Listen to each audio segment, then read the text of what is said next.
Bismillahirrahmanirrahim. Assalamualaikum warahmatullahi wabarakatuh. Selamat pagi saudaraku.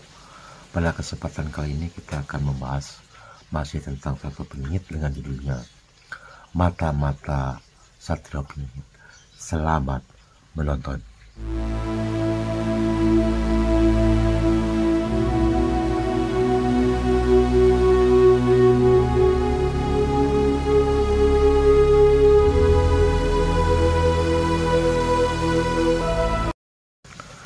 Bismillahirrahmanirrahim. Assalamualaikum warahmatullahi wabarakatuh.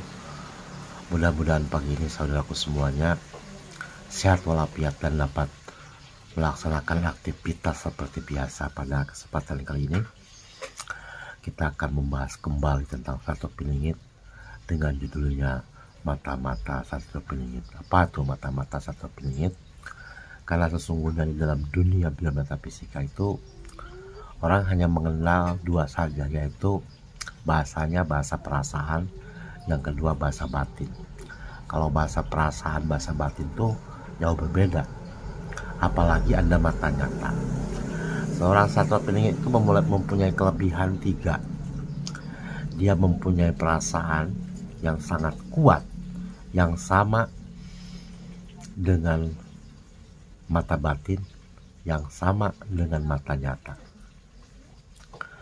Banyak yang tidak bisa bagaimana sih caranya untuk seseorang itu memiliki atau punya kemampuan berbicara dengan alam metafisika atau alam gaib lah seperti itu. Nanti setelah bisa, tujuannya mau kemana?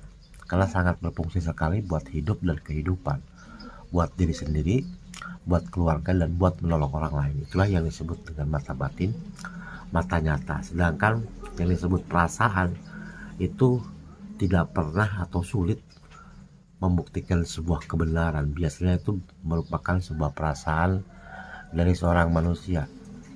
Apakah jin dan jin punya perasaan? Ini kan belum pernah nanya kan, saudaraku, punya perasaan nggak jin dan jin? Kalau jin punya perasaan, kalau sudah jin dan jin tidak punya perasaan ya, tapi punya akal pikiran. Jauh berbeda dengan kita. Aturannya pun beda-beda. Nah, kita bicarakan itu tentang manusia. Bagaimana seseorang itu punya kemampuan lebih, itu tidak perlu berpuasa berhari-hari, tidak perlu bertapa tengah laut misalnya, di gunung atau di kuburan atau dimanapun yang dianggapnya itu adalah merupakan tempat yang bisa, kalimatnya bisa menggapai sebuah keinginan menuju spiritual. Kalau orang tuh ada yang ziarah di kuburan, tidur semalam 2 malam, itu biasanya seperti itu. Bukan untuk mencari kekayaan, beda lagi. Untuk mencari kekayaan dengan mencari spiritualis itu beda.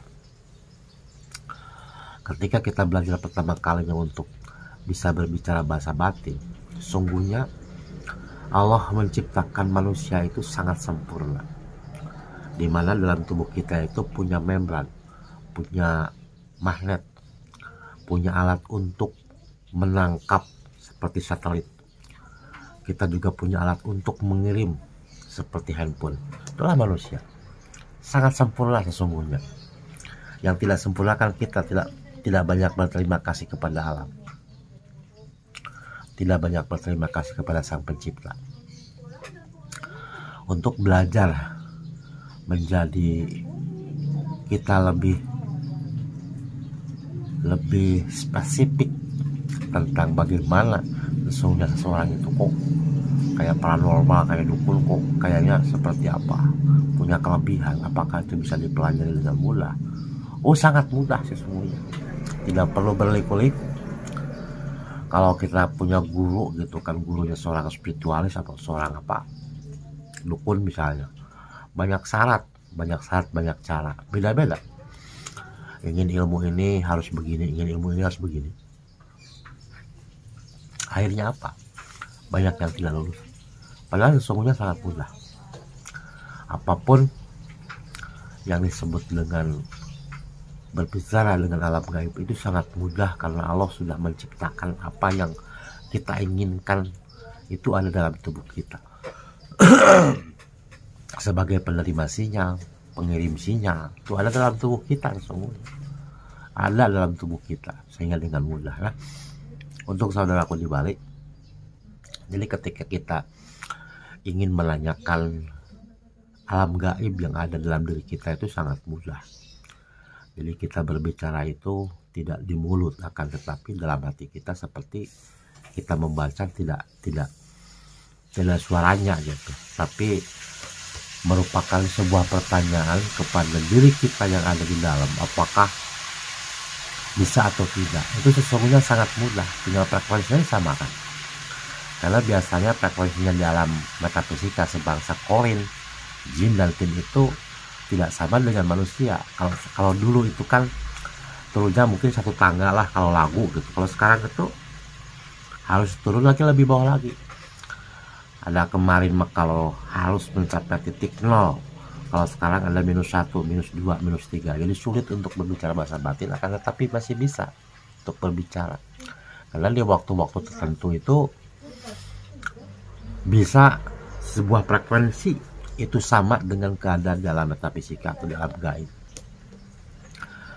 Kalau seorang seorang dukun, itu kan ada hari-hari tertentu beliau tidak bisa ngobatin orang, sepertinya hari Sabtu gitu. Dia nggak bisa ngobatin orang. Kenapa? Karena sesungguhnya yang namanya makhluk gaib sama dengan manusia. Kalau orang kantoran itu kan biasanya rapatnya hari Senin, hari Selasa gitu. Kalau yang namanya alam jin itu rapatnya itu hari Sabtu. Pertama saya tahu, saya ketawa ngakak. Kayak apa? Kayak manusia aja gitu. Ada rapat segala macam. Ternyata memang wajib rapat. Setiap Sabtu itu dikumpulkan oleh ragilnya masing-masing. Saya sendiri sempat diundang. Saya sempat tersenyum tertawa gitu. Menanyakan tugasnya selesai apa tidak. Seperti apa. Walaupun sesungguhnya raja jin atau ratu jin sudah tahu anak buahnya itu nggak selesai. Tapi dia bertanya. Nah seperti itu temanku. Jadi arahnya kita mau kemana? Kita mau berbicara dengan siapa? Misalnya kita mau berbicara dengan korin di diri sendiri, atau dengan jin lah, kita coba dengan korin diri sendiri. Karena setiap manusia itu memiliki korin, walaupun dia berbeda agama, semua adalah korin.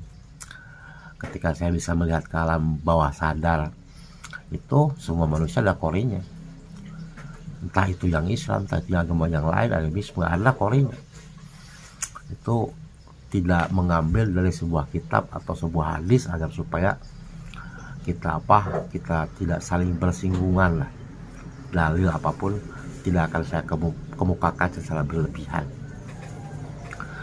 Jadi sesungguhnya kalau untuk mengetahui bahwa kita bisa berbicara batin itu ya lewat seperti tadi, jadi seperti baca buku tapi dalam hati, dalam bentuk pertanyaan, bukan pernyataan, pertanyaan, beda ya. Jadi kalau kita akan menanyakan apa yang ada dalam diri kita sendiri, ya kita harus bertanya. Kalau kita umat Islam ya Assalamualaikum gitu kan. Kalau agama yang lain ya terserah masing-masing. Assalamualaikum, Assalamualaikum, Assalamualaikum. Jadi nanti ada jawaban dalam hati itu dengan sendirinya. Ada yang lemah, ada yang tidak terdengar, ada yang keras. Misalnya Assalamualaikum korin maula illa rahman, dalam tubuhku ada enggak? Jawabannya ada. Assalamualaikum, apakah ada benda gaib di dalam tubuhku? Jawabannya tidak ada. Jadi seperti apa? Berbicara dengan sendirinya gitu. Ketika kita belajar membaca, bertanya, nanti ada jawaban. Keras sekali kalau sudah terlatih. Nah itu memang harus dipelajari rutin. Nanti akan ada jawaban. Apalagi kalau kita berbicara dengan di luar diri kita itu ada jasadi, ada ruhi kan, ada nyawa, ada nur, ada korin. Saya kita berbicara dengan dengan makhluk gaib itu bukan menanyakan dalam diri kita, di luar diri kita gitu. Beda lagi. Kecuali orang yang memiliki ilmu kebal. Ilmu kebal itu pasti di dalam tubuhnya itu ada jin. Biasanya jin kafir, jin Islam, itu pasti. Ada ya, kalau ditanya itu ada pertentangan sesungguhnya. Korinnya kalah, jin di luar, jin. Makanya dia ketika orang kebal begitu, ketika masa tuanya itu agak punya kelainan pemikiran. Kalau nggak kuat kan bisa sombong. Kalau yang terakhir biasanya meninggalnya susah. Orang yang punya ilmu-ilmu kebal yang didapat dari cara berguru gitu, atau dia masang benda-benda seperti susuk dalam tubuhnya, itu nanti meninggalnya akan susah. Nah, kalau dalam biometafisika untuk belajar bahasa batin, ketika sudah kita bisa berbicara, kita dimanfaatkan untuk kehidupan sehari-hari atau untuk pengobatan. Harus bisa memilah-milah nanti ketika kita mencari dalam tubuh kita, itu kebanyakan tuh korin, syaiton. Sekarang ada dajjal dalam tubuh kita, kadang-kadang jin yang ada dalam tubuh kita. Nah, kalau jin harus dibersihkan. Di dalam diri kita tuh harus adanya 5 unsur dalam tubuh kita. Yang pertama ada dasar terlihat, yang kedua roh, kemudian nyawa, kemudian korin, kemudian nur, menyatu dalam tubuh. Kalau orang ilmu yang kebatinan itu istilahnya itu barangkali walaupun kurang elok lah rasanya, itu disebut dengan manunggaling rahayu lah. Artinya menyatunya manusia barangkali dengan zat sang pencipta, barangkali seperti itu. Nah, kalau belajar bahasa batin itu, kalau sudah terlatih tidak perlu di tempat yang sepi.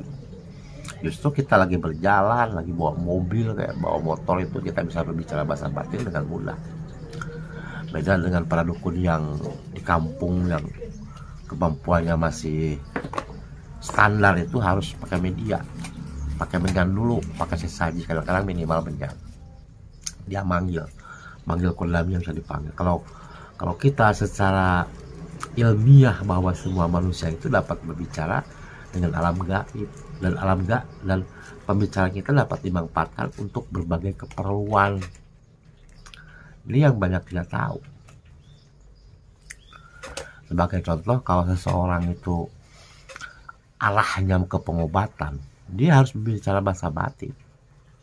Manalah mungkin seseorang bisa mengobati orang lain kalau tidak bisa berbicara batin secara spiritualis. Nanti setelah kita dapat berbicara batin itu, kita harus kontrol yang membisiki diri kita itu, korin kita, apakah jin, apakah syaiton, apakah dajjal. Akan terlihat nanti perbedaannya jauh. Dari cara berbicara pun beda-beda. Kalau korin leluhur kita itu sangat sopan, halus. Kadang-kadang kita malu sendiri, kita bahasa Sunda Cilacap itu kan kasar bahasanya, tapi bahasa leluhur itu sangat halus, sopan sekali, lemah lembut. Kalau yang namanya korin yang ada membisiki kita atau dalam batin kita, itu sangat lemah lembut. Dan wajahnya itu yang aslinya itu usianya muda, walaupun misalnya Prabu Siliwangi itu meninggal di usia tua kan, tapi korinnya itu muda, semua tuh korin muda. Jadi saudaraku, kalau melihat yang gaib kemudian tua, itu jin. Itu kalau korin itu muda-muda, kayak bujangan gitu, atau kayak orang baru nikah lah, usia 20, 21, 22 seperti itu kan usianya. Kalau melihat dibayang-bayang, wah kakek-kakek pakai sorban gitu kan, wah itu mah jin. Bukan korin. Jadi ada tingkat kejujuran itu di alam biometafisika itu. Di antaranya yang paling jujur itu korin, karena korin leluhur kita, nggak mungkin menyesatkan kan. Yang kedua itu yang banyak berdusta, jin, din, tin, banyak dia berdusta. Tapi kalau dibandingkan di antara ketiganya, antara jin, din, dan tin, itu yang paling jujur itu din, paling jujur dia din. Jadi saya sering bertanya gitu, sering uji gitu. Dia sendiri ketawa, memang harus begitu kan. Tetapi anehnya kalau bangsa jin dengan bangsa jin itu jujur, gak mau berbohong. Kalau kepada manusia sering berbohong, kecuali hal identitas beliau atau teman-teman itu nggak berani. Kalau kita menanyakan apakah yang membisiki saya dalam tubuh saya bangsa jin, pasti kalau saudaraku jawabannya ya. Kalau saya bukan. Biasanya seperti itu. Karena yang namanya bangsa jin, kalau dia menyebutkan identitasnya salah atau sengaja membohongi manusia, dia akan terbakar. Baik jin, baik jin, baik tin, baik korin. Kecuali setan makan tidak berbentuk sesungguhnya, sama dajjal. Kita akan bicarakan tentang setan dan dajjal. Kita waspada, bukan kita berdebat tentang ayat-ayat suci Al-Quran atau hadis, bukan. Saya nggak mau berdebat. Saya bukan kiai. Nah, saudaraku, jadi ketika kita belajar bahasa batin, gampang dilakukan ketika waktu pagi, siang, sore, atau malam hari, ketika duduk, ketika ngerokok, ketika ngopi, ketika santai lah. Jadi belajarnya seperti itu, seperti baca buku lah, tapi bentuknya pertanyaan gitu kan. Seperti assalamualaikum, ada jawabannya dalam tubuh. Kalau belum ada jawaban mungkin gak lengkap pertanyaannya. Korin dalam diriku, assalamualaikum, terus aja. Tapi jangan terucap di bibir, dalam hati. Nanti kalau ada jawaban dari dalam, waalaikumsalam gitu, itu sudah berhasil. Tinggal nanti arahnya kemana kan. Usahakan kalau berbicara dengan bahasa batin, jangan dengan jin dan tin. Kalau saudaraku belum mampu untuk masuk ke 3 alam, karena banyak berbohongnya kalau jin. Korin aja, korin diri sendiri, korin leluhur, seperti itu. Karena yang namanya korin itu, ketika saya ngobrol itu akan meninggalnya itu nanti katanya kalau dunia itu kiamat. Padahal kiamat masih lama, 490-an tahun lagi lah, lama. Jadi kita sendiri sesungguhnya yang harus menyeleksi dalam batin. Ada lagi nanti alam nyata, itu baru alam batin. Jadi mata-mata batin ini kita membicarakan tentang sesuatu hal sesungguhnya yang sangat bermanfaat.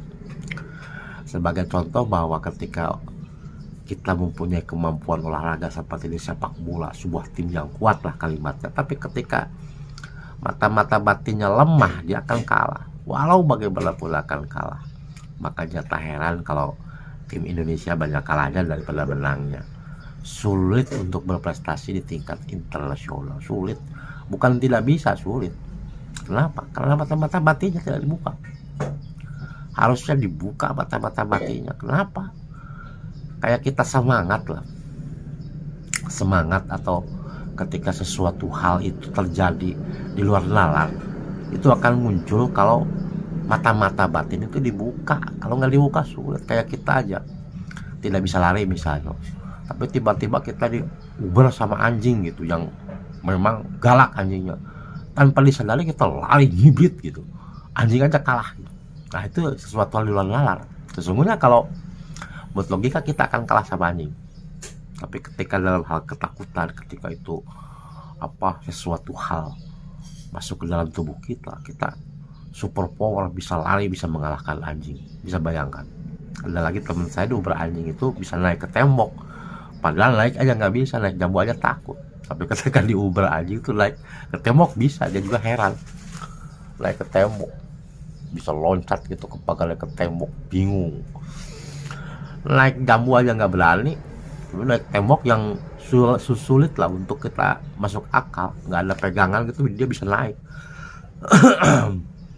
Itulah yang disebut dengan kemampuan di luar nalar. Sesungguhnya yang gaib itu ikut serta ke tubuh kita. Jadi kita harus tahu dalam tubuh kita itu ada apa. Jangan-jangan banyak jin lagi. Kalau setan mungkin setiap manusia banyak setan miliaran.